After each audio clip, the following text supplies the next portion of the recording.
Hi friends, welcome to Meena's menu. அல்லல் போம் வல்வினை போம், அன்னை வயிற்றில் பிறந்த தொல்லை போம், போகா துயரம் போம், நல்ல குணமதிக மாம் அருணை கோபுரத்துள் வீற்றிருக்கும் செல்வ கணபதியை கைதொழுதக்கால். திருப்பாவை 25ஆம் பாசுரம். ஒருத்தி மகனாய் பிறந்து ஓரிரவில் ஒருத்தி மகனாய் ஒளித்து வளர தருக்கிலா நாகித்தான் தீங்கு நினைந்த கருத்தை பிழைப்பித்து கஞ்சன் வயிற்றில் நெருப்பென்ன நின்ற நெடுமாலே உன்னை அறுத்தித்து வந்தோம் பறைதருதியாகில் திருத்தக்க செல்வமும் சேவகமும் யாம் பாடி வருத்தமும் தீர்ந்து மகிழ்ந்தேலோர் எம்பாவாய்.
நேற்று நம்ம பார்த்தது ஸ்ரீ வைகுண்டம் அருள்மிகு வைகுண்டநாதர் திருக்கோயில்.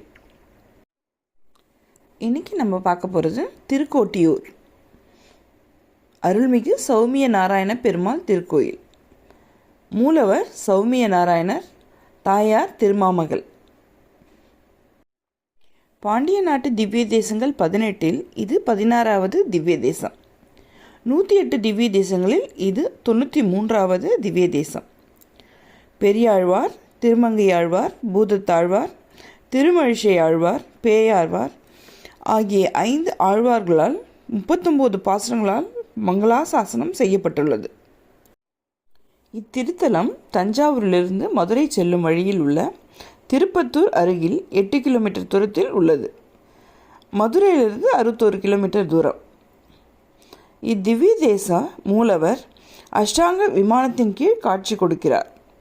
இந்த விமானத்தின் மீதேறிய ராமானுஜர் அஷ்டாட்சர மந்திரமான ஓம் நமோ நாராயணாய மந்திரத்தை யாரிடமும் கூறிவிடாதே என்ற தன் குரு சொல்லையும் மீறி அனைவரும் பெருமாளின் அருளை பெற வேண்டும் என்பதற்காக உபதேசித்தார். இந்த விமானத்தில் ராமானுஜரை சிலை வடிவில் தரிசிக்கலாம். ராமானுஜரின் குரு நம்பியின் வீடு ராமானுஜர் சிலைக்கு நேரே உள்ளது. அது கல் திருமாளிகை எனப்படுகிறது. இந்த அஷ்டாங்க விமானத்தின் வடபகுதியை மயன் என்ற அசுர தச்சனும் தென்பகுதியை தேவசிற்பி விஸ்வகர்மாவும் சேர்ந்து அமைத்துள்ளனர். ஓம் நமோ நாராயணாய என்ற 3 பதங்களை உணர்த்தும் விதமாக விமானம் 3 தளங்களாக அமைந்துள்ளது. விமானத்தின் கீழ்த்தளத்தில் நர்த்தன கிருஷ்ணர் பூலோக பெருமாள். முதல் தளத்தில் சயன கோலத்தில் சௌமிய நாராயணர் திருப்பார்கடல் பெருமாள். இரண்டாவது அடுக்கில் நின்ற கோலத்தில் உபேந்திர நாராயணர் தேவலோக பெருமாள். மூன்றாவது அடுக்கில் அமர்ந்த கோலத்தில் பரமபதநாதர் வைகுண்ட பெருமாள் என்ற இந்த 4 நிலைகளில் பெருமாள் காட்சி கொடுக்கிறார். தாயார் திருமாமகள் தனி சன்னதியில் காட்சி கொடுக்கிறார். திருமாமகள், நிலாமகள், குலமாமகள் என்ற திருப்பெயர்கள் உள்ளன. அஷ்டாங்க விமானத்தின் வடக்கு பக்கத்தில் நரசிம்மர் இருக்கிறார். இவருக்கு அருகில் ராகு கேது இருப்பது ஒரு வித்தியாசமான தரிசனம். பிரகாரத்தில் நரசிம்மர் ரண்யனை வதம் செய்த கோலத்தில் உள்ளார். கோயில் முகப்பில் சுயம்புலிங்கம் ஒன்று உள்ளது. சௌமிய நாராயண பெருமாளுடன் ஸ்ரீதேவி, பூதேவி, மது கைடபர், இந்திரன், புரூரூப சக்கரவர்த்தி, கதம்ப மகரிஷி, பிரம்மா, சரஸ்வதி, சாவித்ரி ஆகியோரும் உள்ளனர். பிரம்மாவிடம் இரண்யன் என்ற அசுரன் வரம் பெற்றான். அதை தவறாக பயன்படுத்தி தேவர்களை துன்புறுத்தினான். தேவர்கள் கலங்கி தங்களை காக்கும்படி மகாவிஷ்ணுவிடம் வேண்டிக் கொண்டனர். ரண்யனை வதம் செய்வது குறித்து ஆலோசனை நடத்த தேவர்களை திருமால் அழைத்தார். முனிவர்கள் பயந்து ரண்யன் தொந்தரவில்லாத இடத்தில் ஆலோசிக்க வேண்டும் என்றனர். திருமாலும் அவர்கள் வேண்டுகோளை ஏற்றுக்கொண்டார். அதே நேரத்தில் இத்திவ்ய தேசத்தில் கதம்ப மகரிஷி மகாவிஷ்ணுவின் தரிசனம் வேண்டி தவமிருந்தார். அவர் ஏற்கனவே தான் தவமிருக்கும் இடத்தில் எவ்வித தொந்தரவும் இருக்கக்கூடாது என்ற வரம் பெற்றிருந்தார். எனவே தேவர்களுடன் ஆலோசனை செய்ய இத்திவ்ய தேசத்தை விஷ்ணு தேர்ந்தெடுத்தார். அப்போதே நரசிம்ம அவதாரம் எடுத்து ரண்யனை அழிக்கப் போவதாக மகாவிஷ்ணு தெரிவித்தார். தேவர்களும் கதம்ப மகரிஷியும் அப்பாடா, அக்கிரமங்களுக்கு முடிவு வரப்போகிறது என்று மகிழ்ந்து விஷ்ணு எடுக்கப் போகும் அவதாரத்தை தங்களுக்கு காட்ட வேண்டினர். எனவே அவதாரம் எடுப்பதற்கு முன்பாகவே தன் அவதாரம் எப்படி இருக்கும் என்பதை காட்டினார் விஷ்ணு. அத்துடன் பெருமாள் நின்ற, கிடந்த, இருந்த, நடந்த என 4 கோலங்களை காட்டி அருளினார். இங்கேயே எழுந்தருளினார். தேவர்களின் திருக்கை, அதாவது துன்பத்தை ஓட்டிய தலம் என்பதால் திருக்கோட்டியூர் என்ற பெயர் வந்தது.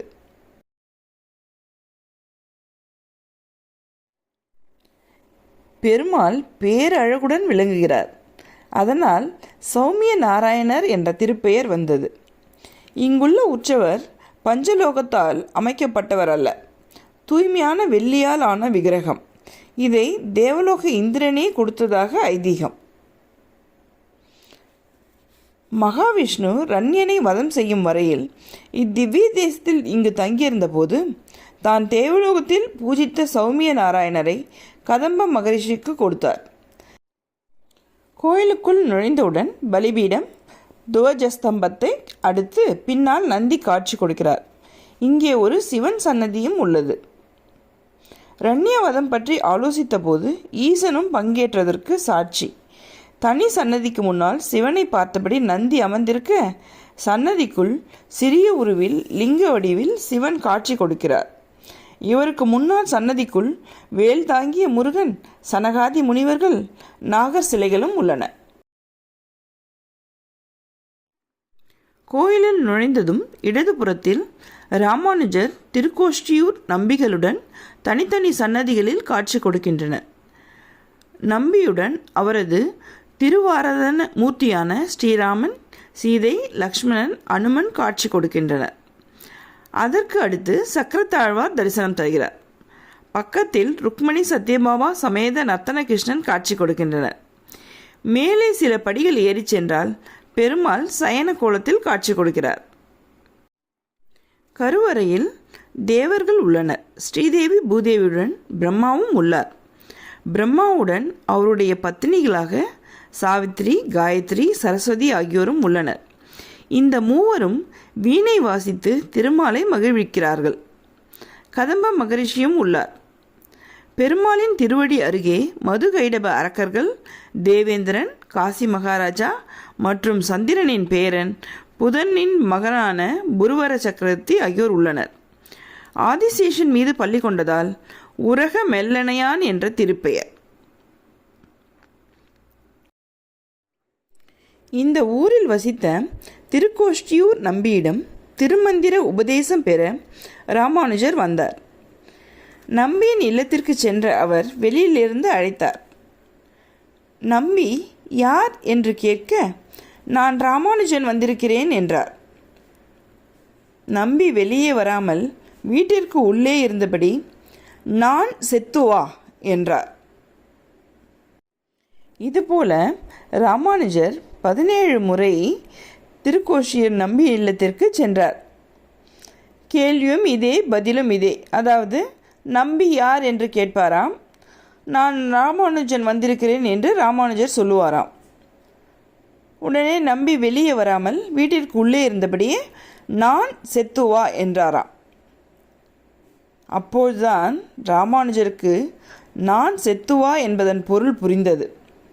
18வது முறை வந்தபோது ராமானுஜர் அடியேன் வந்திருக்கிறேன் என்றாராம். எப்படி சொன்னாராம் பாருங்க, அடியேன் வந்திருக்கிறேன் என்றாராம். நம்பி அவரை உள்ளே அழைத்து ஓம் நமோ நாராயணாய என்ற மந்திர உபதேசம் செய்து, இதை யாருக்கும் தெரிவிக்க வேண்டாம், மீறி தெரிவித்தால் நரகம்தான் போக வேண்டும் என்றும் எச்சரித்தார்.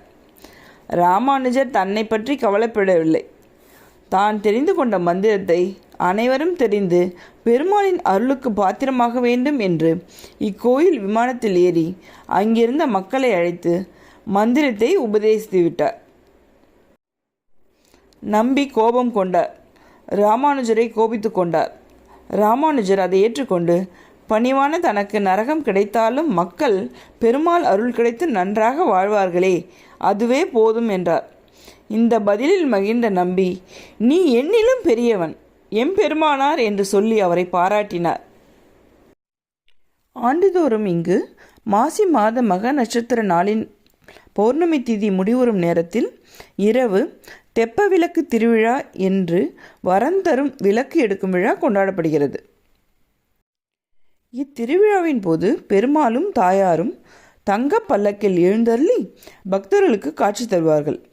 அந்த நேரத்தில் ஆயிரக்கணக்கான பக்தர்கள் குளக்கரையில் மண் அகல் விளக்கு தீபமேற்றி வழிபாடு செய்வார்கள். இது சிறப்பான விளக்கு பிரார்த்தனை செய்பவர்கள் ஓர் அகல் விளக்கை ஆலயத்தில் வாங்கி வீட்டிற்கு எடுத்து செல்கின்றனர். இந்த விளக்கில் ₹1 நாணயமும் துளசியும் வைத்து சிறு பெட்டியில் வைத்து மூடி பூஜை அறையில் வைத்து விடுகின்றனர். இந்த விளக்கில் திருக்கோஷ்டியூர் பெருமாள் எழுந்தருளிப்பதாக ஐதீகம். தங்கள் வேண்டுதல்கள் இதன் மூலம் நிறைவேறும் என்பது நம்பிக்கை, உண்மை. வேண்டுவது கிடைத்ததும் அடுத்த ஆண்டு மாசி மகத்தன்று இரவு இத்தல குளக்கரையில் நடைபெறும் தெப்ப விளக்கு திருவிழாவின் போது தாங்கள் வீட்டில் வைத்து வழிபட்ட அகல் விளக்குடன் மற்றொரு விளக்கில் தீபமேற்றி தெப்ப குளக்கரையில் வைத்து வழிபடுகின்றனர். இத்திவ்ய தேசத்தில் திருமண தடை நீக்கும் சௌமிய நாராயண பெருமாள், செல்வம் நிலைத்திருக்க வேண்டிக் கொள்ள வேண்டிய திருக்கோட்டியூர், புத்திரபாக்கியம் அருளும் திவ்ய தேசம் திருக்கோட்டியூர், ஓம் நமோ நாராயணாய என்ற மந்திரத்தை மனதில் நிறுத்தும் திவ்ய தேசம், அஷ்டாங்க விமான தரிசனம் எல்லா சிறப்புகளையும் கொடுக்கும். விளக்கு நேர்த்தி கடன் இங்கு பிரசித்தி பெற்றது. இதனால் வேண்டுதல்கள் நிறைவேறும். மக கிணற்றில் மாசி மகத்தன்று நீராடி பெருமாளை தரிசித்தால் நைமி சாரண்யத்தில் தவம் செய்த பலன், கங்கையில் நீராடிய பலன், குருஷேத்திரத்தில் கடகளவு தங்கம் தானம் செய்த பலன் கிடைக்குமாங்க. நாளைக்கு இன்னொரு திருத்தலத்துக்கு போயிட்டு வரலாங்க.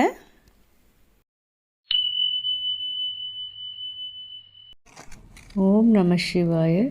ஸ்ரீ மாணிக்க வாசகர் அருளிய குழைத்த 10 பாடல். திருச்சிற்றம்பலம்.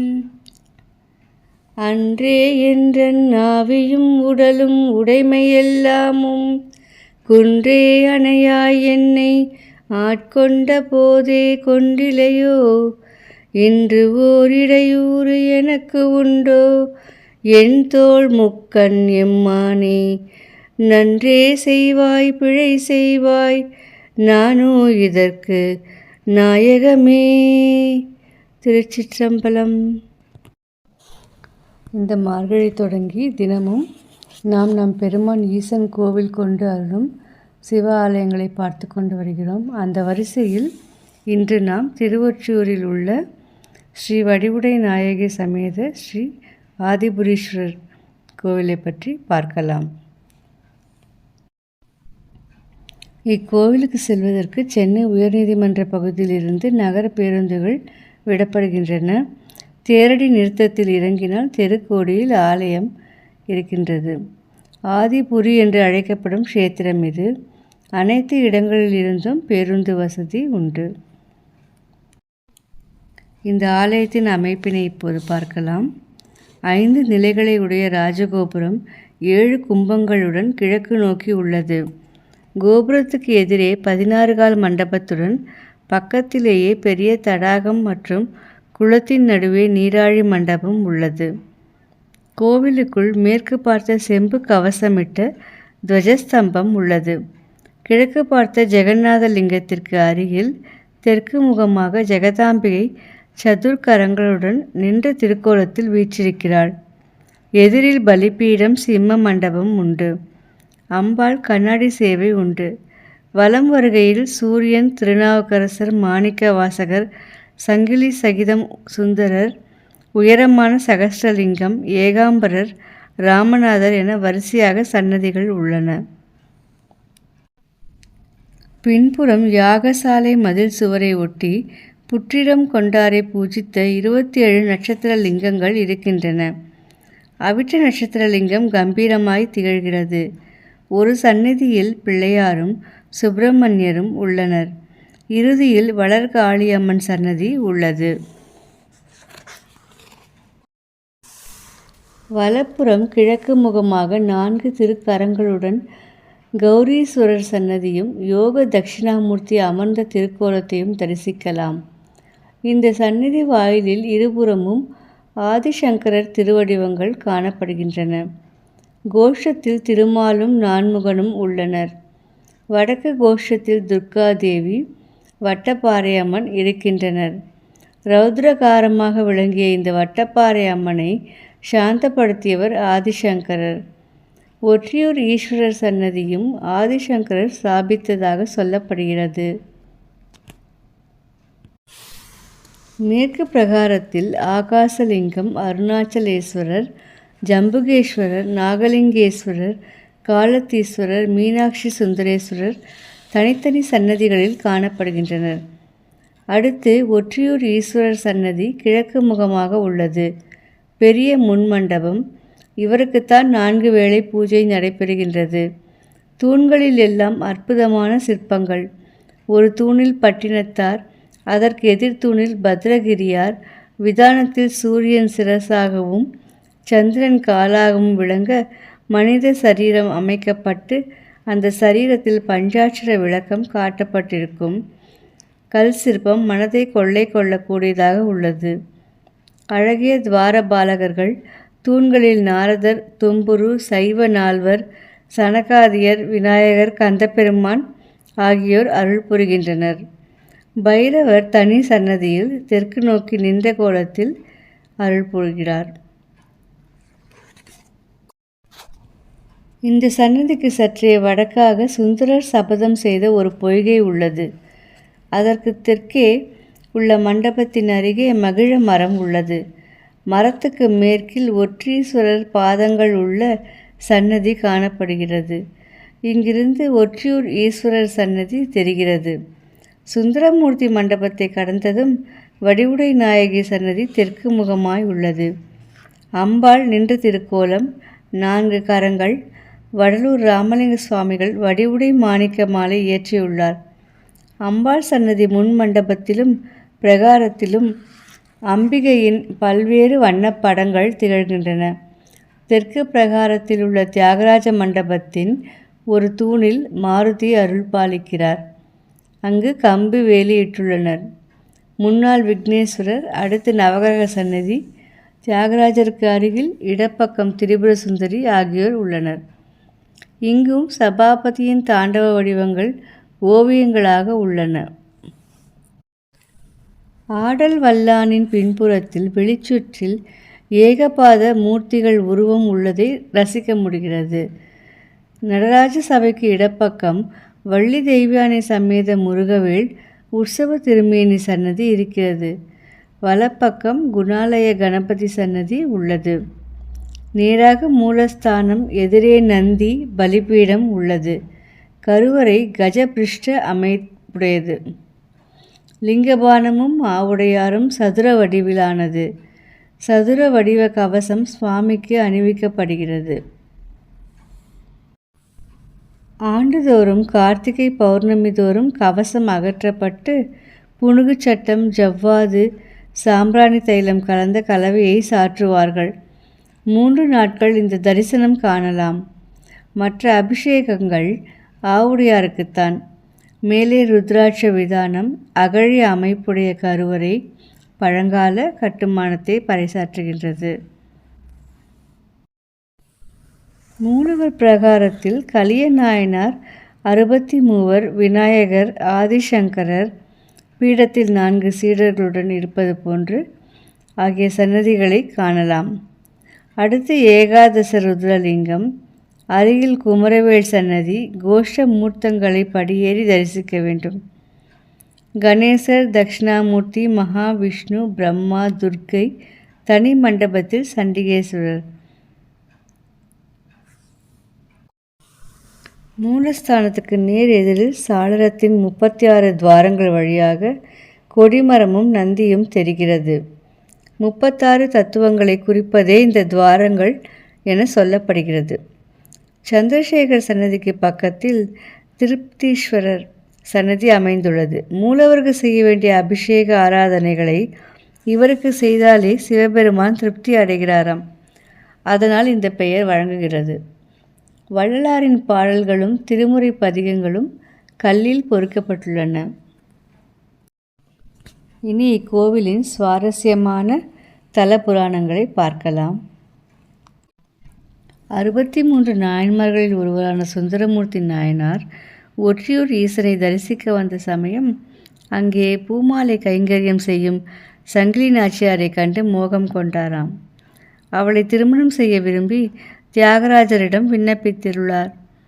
பக்தரிடம் கொண்ட அதிக பிரேமையால் சங்கிலியார் கனவில் தோன்றி சுந்தரரை மணக்கும்படி கூறினார் ஈசன்.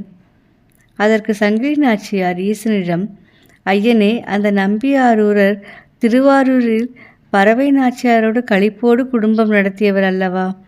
அவரை இப்போது மறந்தது போல் என்னையும் மறந்துவிட்டு பிரிந்தால் அது எனக்கு துன்பமாகாதா என கேட்டார். நங்கையே, சுந்தரன் உன்னை விட்டு நீங்காதிருக்க சபதம் பெற்றுக்கொள் என அருளி மறைந்தவர் சுந்தரரிடம் சென்று, அன்பனே, நீ சங்கிலியை விட்டு அகலாதிருப்பதாக சபதம் செய்தால் திருமணம் நடக்கும் என்றார். நம்பியாரூரர், சுவாமி, நான் சபதம் செய்ய வருகையில் தாங்கள் சன்னதியை விட்டு நீங்கி நந்தவனத்தில் உள்ள மகிழ மரத்தடிக்கு சென்றுவிட வேண்டும் என கோரினார். சிவபெருமானும் அதை ஏற்றார். செஞ்சடை பெருமானிடமே அதற்கு ஒரு உபாயத்தை கேட்காமல் தானே முடிவெடுத்த சுந்தரர் செயல் அவருக்கே சிக்கலை ஏற்படுத்தியது. பரமேஸ்வரர் தனக்கு மாலை கட்டித்தந்த சங்கிலியின் கனவில் மீண்டும் வெளிப்பட்டு, மங்கையே, சுந்தரனின் சபதத்தை தோட்டத்தில் உள்ள மகிழ மரத்தடியில் வாங்கிக்கொள் என்று அருளினார். மறுநாள் சுந்தரர் சங்கிலியாரை விவாகம் செய்து கொள்வதாக தன் விருப்பத்தை வெளியிட, சங்கிலியுடன் வந்த தோழியர், எம் தலைவி என்றும் பிரிவதில்லை என மகிழ மரத்தடியில் சபதம் செய்து தந்தால் திருமணம் நடக்கும் என்றனர். இதை கேட்டதும் சுந்தரர் திடுக்கிட்டார். ஆனால் பின்வாங்கினால் சந்தேகம் ஏற்பட்டு திருமணம் நடக்காது என எண்ணி அவர்கள் கேட்டபடி சபதம் செய்து கொடுத்தார்.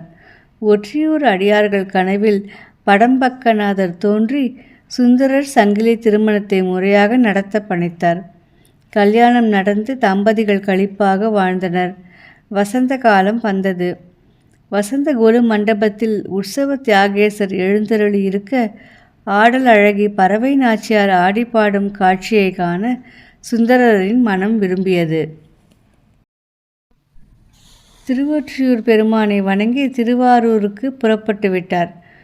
ஒற்றியூர் எல்லையை தாண்ட ஒரு அடி எடுத்து வைத்ததுமே விழிகள் ஒளி இழந்து மூர்ச்சித்து விழுந்தார்.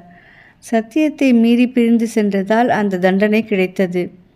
ஆயினும் தொடர்ந்து பயணப்பட்டார். வாய் பதிகம் பாடியது. சிரமேல் கை கூப்பியபடி அடியார்கள் வழிகாட்ட திருமுல்லை வாயில் சென்று மாசிலாமணீஸ்வரரை தொழுது திருவெண்பாக்கம் அடைந்து ஈசனை துதிக்க ஊன்றுகோல் ஒன்று வந்து விழுந்தது. இறைவனின் கருணையை நினைத்து மனம் தேறி காஞ்சிக்கு வந்தார். ஏகாம்பரேஸ்வரர் இடக்கண் பார்வையை அளித்தார். திருத்துருத்தியில் வடக்கு பக்க குளத்தில் நீராடி தன் உடல் பிணியை போக்கிக் கொண்டார். அது இன்று சுந்தர தீர்த்தம் என விளங்குகிறது. பின்னர் திருவாரூர் சென்று பதிகம் பாட வலது கண்ணும் பார்வை பெற்றது. ஆதிபுரீஸ்வரர் சுந்தரரையும் சங்கிலியையும் இணைத்து வைத்த திருக்கோவில் இது. சுந்தரர் சங்கிலியார் திருக்கல்யாண மண்டபத்தில் இன்றும் மக்கள் வந்து திருமணம் நடத்துகின்றனர். இத்தல பெருமையை உணர்த்தும் மற்றொரு சம்பவத்தை பார்ப்போம். இத்தலத்தில் செக்காட்டி எண்ணெய் எடுக்கும் மரபில் பிறந்த கலிய நாயனார் இந்த ஆலயத்தில் விளக்கேற்றும் பணியை தொடர்ந்து செய்து வந்தார். செல்வம் சுருங்கிய போதும் பணியை நிறுத்தவில்லை. கூலி வேலை செய்தாவது அந்த பணத்தில் எண்ணெய் வாங்கி விளக்கேற்றி வந்தார். நாளடைவில் அதுவும் நின்றது. ஒரு நாள் எண்ணெய் கிடைக்காததால் தன் கழுத்தை அறுத்து அந்த உதிரத்தை தீபத்தில் எண்ணெயாக நிறைக்க தீர்மானித்து செயலில் இறங்கினார். தியாகேஷர் தோன்றி நாயனார் கைபிடித்து தடுத்து முக்தி அளித்தாராம். ஐயடிகள் காடவர்கோன் முசுகுந்தர் வழிபட்ட ஸ்தலம் இது. ஐயடிகள் காடவர்கோன் 3வது சிம்மவர்மன், சிம்ம விஷ்ணுவின் தந்தை, பல்லவ அரசர். ஒவ்வொரு சிவஸ்தலத்திலும் ஒவ்வொரு வெண்பா பாடி துதித்தவர். அரச போகத்தை இளமையிலேயே துறந்தவர். மூப்பும் மரணமும் வரும் முன்னர் உடல் வலிமையுள்ள போதே இறைவனுக்கு தொண்டு செய்ய வேண்டும் என்பதை அவரது ஒவ்வொரு பாட்டும் உணர்த்தும். பட்டினத்தார் முக்தி பெற்ற கஷேத்திரம் இது. வள்ளலார் வாழ்வோடு இணைந்தது இந்த பதி. கோயிலை அடுத்துள்ள மார்க்கெட் பகுதியை தாண்டி சற்று தூரத்தில் சாலையோரத்தில் பட்டினத்தார் சமாதி கோவில் இருக்கிறது. கோவிலுள் லிங்க திருமேனியும் எதிரில் நந்தியும் காணப்படுகின்றன. தினமும் இங்கே பூஜைகள் முறையாக நடத்தப்படுகின்றன. பட்டினத்தாருக்கு பேய்கரும்பு இனித்த இடம் இது. காளமேகம், அருணகிரிநாதர், தியாக பிரம்மம், முத்துசுவாமி தீட்சிதர் ஆகியோர் தேவ தேவியரை பாடியிருக்கின்றனர். இக்கோவிலில் மாசியில் பிரம்மோற்சவம், வைகாசியில் தியாகராஜர் வசந்தோற்சவம் 15 தினங்கள், நடராஜர் திருமஞ்சனங்கள், அன்னாபிஷேகம், நவராத்திரி, சிவராத்திரி, ஸ்கந்த சஷ்டி, திருவாதிரை திருநாள், தைப்பூசம் முதலான அனைத்து விழாக்களும் சிறப்பாக கொண்டாடப்படுகின்றன. இங்கு தட்சிணாமூர்த்திக்கு தனியாக சன்னதி உள்ளது. இங்குள்ள சுவாமி வடதிசை பார்த்து அருள் புரிகிறார். இறைவன் ஆதிபுரீஸ்வரர், புற்றிடம் கொண்டார், படம்பக்கநாதர், எழுத்தறியும் பெருமாள், ஆனந்த தியாகேசர் என்றெல்லாம் அழைக்கப்படுகிறார். அம்பிகை திரிபுர சுந்தரி, வடிவுடை நாயகி, வடிவுடை மாணிக்கம் என்று அழைக்கப்படுகிறார். தீர்த்தம் காசி பிரம்ம தீர்த்தம். ஸ்தல விருட்சம் அத்தி மகிழமரம். இத்தகைய சிறப்பு வாய்ந்த இத்தலத்தினை நாமும் தரிசித்து நற்பேறு பெறுவோம். திருச்சிற்றம்பலம். நாளை மற்றொரு சிவ ஆலயத்தினை பார்க்கலாம். திருச்சிற்றம்பலம்.